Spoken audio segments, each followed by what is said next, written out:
ప్రస్తుతం టీమిండియాకు one day test ఫార్మెట్లలో కెప్టెన్గా కొనసాగుతున్నారు రోహిత్ శర్మ. మొన్నటి వరకు టీ20 ఫార్మెట్ కూడా సారథిగా కొనసాగాడు. అయితే ఇటీవలే వరల్డ్ కప్ టైటిల్ను టీమిండియాకు అందించిన అనంతరం తన అంతర్జాతీయ టీ20 కెరీర్కు రిటైర్మెంట్ ప్రకటించిన విషయం తెలిసిందే. అయితే ఇలా టీమిండియాకు కెప్టెన్గా కొనసాగుతున్న రోహిత్ శర్మకు 2024 ఐపీఎల్ సీజన్కి ముందు ఎంత చేదు అనుభవం ఎదురైందో ప్రత్యేకంగా చెప్పాల్సిన పని లేదు. ఏకంగా 5 సార్లు కెప్టెన్గా ముంబై ఇండియన్స్కి టైటిల్ని అందిస్తే ఆ జట్టు యాజమాన్యం మాత్రం అతన్ని అర్ధాంతరంగా సారథ్య బాధ్యతల నుంచి తప్పించింది.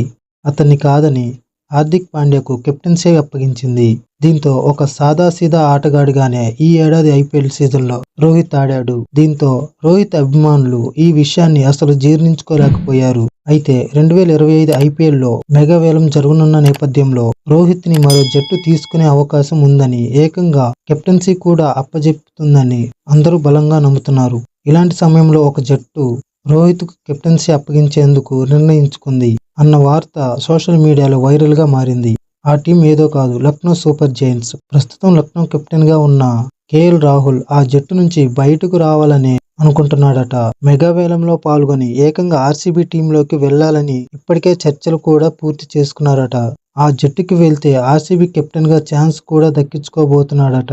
దీంతో లక్నోకి కొత్త కెప్టెన్ అవసరం ఉండగా అప్పటికే కెప్టెన్సీ కోల్పోయిన రోహిత్ శర్మను తమ జట్టులోకి తీసుకొని సారథ్య బాధ్యతలను అతని చేతిలో పెట్టాలని అనుకుంటున్నాడట లక్నో ఫ్రాంచైజీ. దీంతో 2025 ఐపీఎల్ సీజన్లో లక్నో కెప్టెన్ గా రోహిత్ బరిలోకి దిగే అవకాశం ఉంది అన్నది తెలుస్తోంది.